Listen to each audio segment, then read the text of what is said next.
Assalamualaikum warahmatullahi wabarakatuh. Salam sejahtera bagi semuanya. Welcome back to my channel TPMDS. Selamat datang kembali pada channel TPMDS.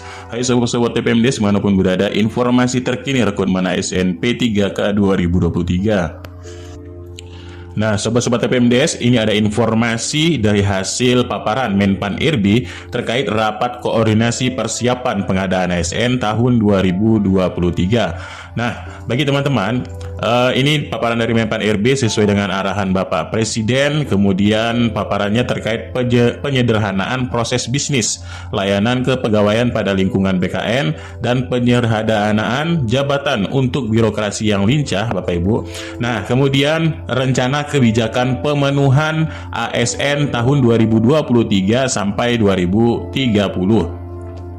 Yang mana tetap akan diutamakan pada sektor pendidikan yang mencakup tenaga guru di Pemda, tenaga guru di instansi dan pusat, dan tenaga dosen. Kemudian sektor kesehatan yang mencakup tenaga kesehatan Pemda dan pusat, kemudian tenaga fungsional, kemudian tenaga teknis pelaksana.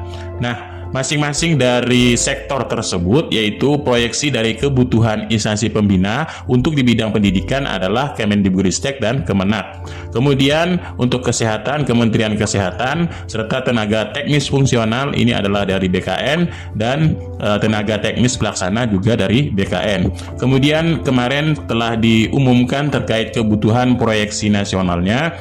Ini sudah mencakup pusat dan daerah serta sekolah kedinasan, mencakup 1.030.751.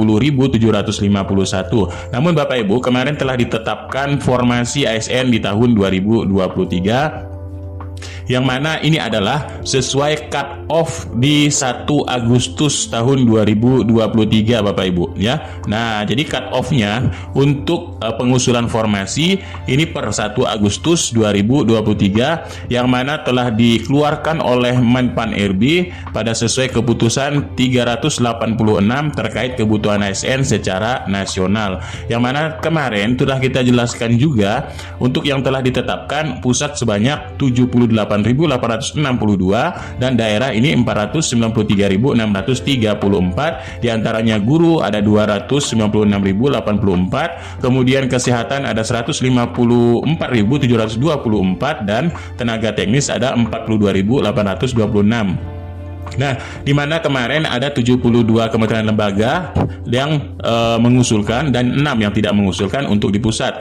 Nah, kemarin juga sudah kita bahas Bapak Ibu ya. Ini untuk daerah, yaitu dari provinsi dan kabupaten serta kota. Ini formasinya Bapak Ibu, untuk provinsi gurunya ada 64.000 sekian, dan formasi daerah ada kabupaten dan kota ini 231.928 yang telah ditetapkan. Kemudian disusul oleh kesehatan juga serta tenaga teknis. Nah, Bapak Ibu, dari paparan Menpan RB terkait formulasi kemarin di seleksi P3K teknis 2022, ini di reformulasi ini Bapak Ibu telah meningkat menjadi 69,60%, meningkat. Diantaranya ini adalah optimalisasi formasi yang belum terisi dari tingkat kelulusan yang terendah, kemudian diberikan afirmasi ke ex-THK2 dan tenaga non-ASN yang telah mengabdi, serta tetap menjaga kualitas dan keadilan pada seleksi. Nah, inilah hasilnya Bapak Ibu kemarin.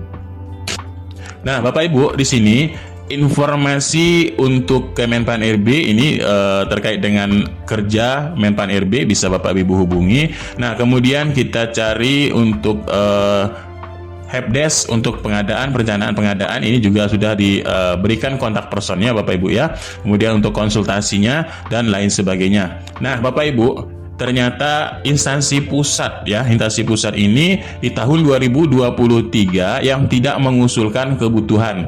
Ini ada beberapa Bapak Ibu, diantaranya yaitu instansi pusat dari Koordinator Bidang Kemaritiman dan Investasi, kemudian Bandar Standarisasi Nasional, Badan Meteorologi, Kementerian Meteorofisika, Sekretariat Jenderal Mahkamah Agung RI, kemudian Badan Nasional Pencarian dan Pertolongan, serta Ombudsman RI, Bapak Ibu. Nah, kemudian instansi pemerintah dari provinsi yang tidak mengusulkan formasi 2023, diantaranya di sini Bapak Ibu daerah Provinsi Papua yang pertama. Yang kedua adalah Provinsi Papua Selatan tidak mengusulkan formasi, Papua Tengah juga, kemudian pemerintah Provinsi Papua Pegunungan, dan pemerintah Provinsi Papua Barat Daya. Nah, kemudian untuk instansi daerah yaitu pemerintah kabupaten dan kota. Ternyata Bapak Ibu, setelah diadakannya rapat koordinasi pada tanggal 3 Agustus 2023 ini Bapak Ibu, masih ada instansi yang tidak mengusulkan formasi. Nah, diantaranya untuk di kabupaten serta kota yang tidak mengusulkan formasi, yang pertama Bapak Ibu, di sini ada daerah pemerintah Kabupaten Nias Barat tidak mengusulkan formasi Bapak Ibu. Kemudian untuk yang kedua, pemerintah Kota Tanjung Balai juga tidak mengusulkan formasi. Kemudian yang ketiga, pemerintah Kabupaten Bengkulu Selatan ini tidak mengusulkan formasi. Yang keempat, pemerintah Kabupaten Tulang Bawang ini tidak mengusulkan formasi. Yang kelima, pemerintah Kabupaten Tulang Bawang Barat juga tidak mengusulkan formasi. Yang keenam, pemerintah Kabupaten Bondowoso tidak mengusulkan formasi. Yang ketujuh, Kabupaten Situbondo tidak mengusulkan formasi. Yang kedelapan, pemerintah Kabupaten Sambas tidak mengusulkan formasi. Yang kesembilan, pemerintah Kabupaten Melawi juga tidak mengusulkan formasi. Nah, yang ke-10, pemerintah Kabupaten Minahasa Tenggara tidak mengusulkan formasi. Yang ke-11, pemerintah Kabupaten Takalar ini tidak mengusulkan formasi. Pemerintah Kabupaten Kota Palopo juga tidak. Dan yang ke-13, pemerintah Kabupaten Gianyar tidak mengusulkan formasi. Dan yang ke-14, pemerintah Kabupaten Puncak Jaya tidak mengusulkan formasi. Dan pemerintah Kabupaten Sarmi tidak mengusulkan formasi. Dan yang ke-16, pemerintah Kabupaten Duga tidak mengusulkan formasi. Yang ke-17, pemerintah Kabupaten Mamuju juga tidak mengusulkan formasi. Nah, inilah Bapak Ibu daftar yang tidak mengusulkan kebutuhan ASN 2023 di kabupaten maupun di kotanya Bapak Ibu. Nah, kemudian di sini ini paparan dari Menpan RB sudah dibahas. Nah, terkait pendataan non ASN Bapak Ibu.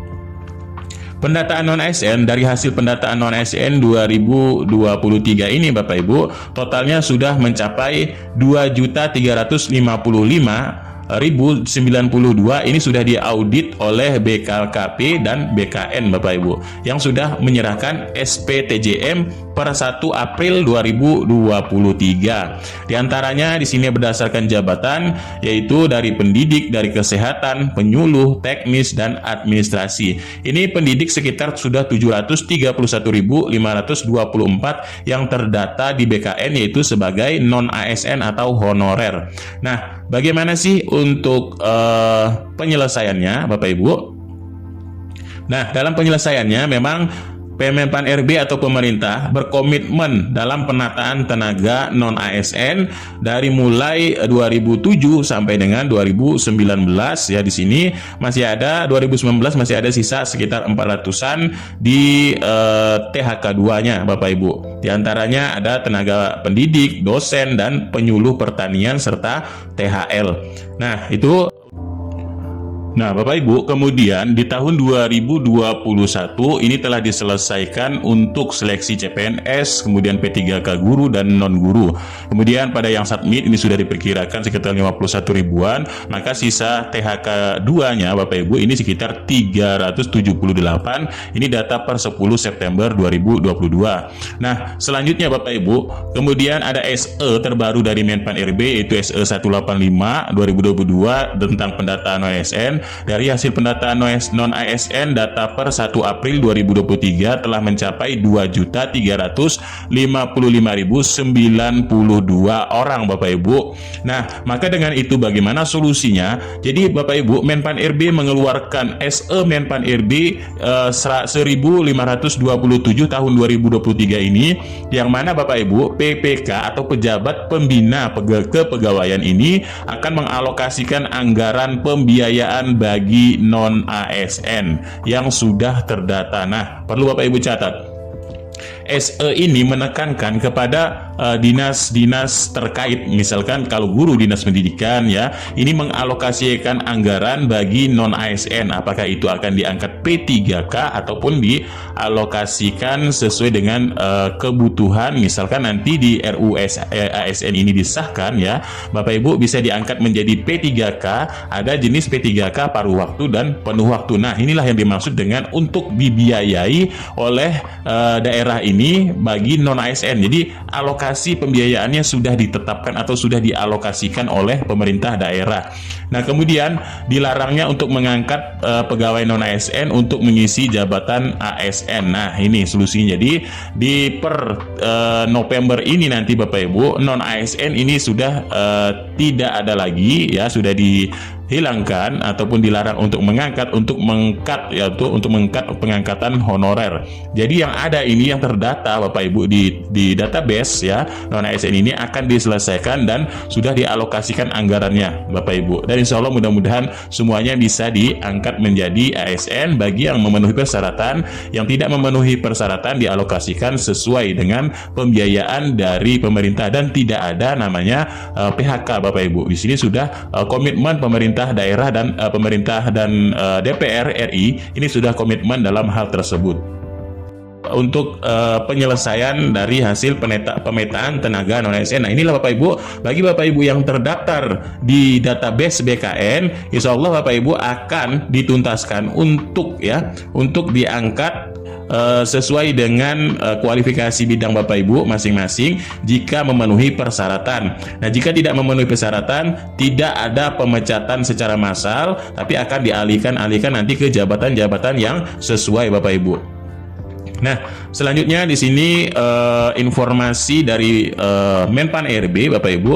Ini tidak perlu kita bahas, tapi yang penting-penting saja yang kita bahas di sini yaitu ini terkait RUU ASN ya. Nah, Bapak Ibu, dalam 7 klaster pembahasan RUU ASN Bapak Ibu, di sini ada beberapa poin penting yang perlu kita ketahui Bapak Ibu. Yang pertama ya, dalam pembahasannya RUU ASN ini, yang pertama untuk penguatan pengawasan dari sistem merit. Yang kedua, penetapan kebutuhan ASN. Nah, kemudian kesejahteraan. Nah, ini Bapak Ibu ya, kesejahteraan ASN. Karena ASN ini sudah dibagi dua, PNS maupun P3K, otomatis P3K juga akan diperhatikan secara kesejahteraannya Bapak Ibu. Kemudian pengurangan ASN akibat perampingan organisasi ya. Kemudian penataan tenaga honorer. Nah, ini ya, ditata tenaga honorer akan dibuat jabatan-jabatan yang memang ya Bapak Ibu yang diperlukan dalam tenaga honorer tersebut. Nah, kemudian digitalisasi manajemen ASN dan ASN di lembaga eksekutif, legislatif, dan yudikatif. Nah, ini Bapak Ibu dalam 7 klaster pembahasan RUU ASN yang telah diuji publikan di oleh Menpan RB Bapak Ibu. Nah, ini yang pertama poin penting adalah terkait dengan kesejahteraan untuk ASN dan untuk pembukaan formasi dalam penetapan kebutuhan ASN, dan di sini adalah klaster pendataan tenaga non ASN yang mana tenaga non ASN ini akan ditata untuk dijadikan ASN yaitu P3K ataupun PNS, dan yang memang memenuhi syarat, tapi yang tidak memenuhi syarat juga akan diberikan solusi terbaik dari pemerintah. Nah, itulah sedikit informasinya ini dari rangkuman paparan dari Menpan RB Bapak Ibu dalam acara pengadaan ASN 2023 ini Bapak Ibu ya. Nah, itulah informasinya, mudah-mudahan sedikit bermanfaat. Kurang lebihnya mohon maaf, billahi taufiq wal hidayah. Wassalamualaikum warahmatullahi wabarakatuh. Salam sejahtera bagi semuanya untuk sobat-sobat TPMDS dimanapun berada.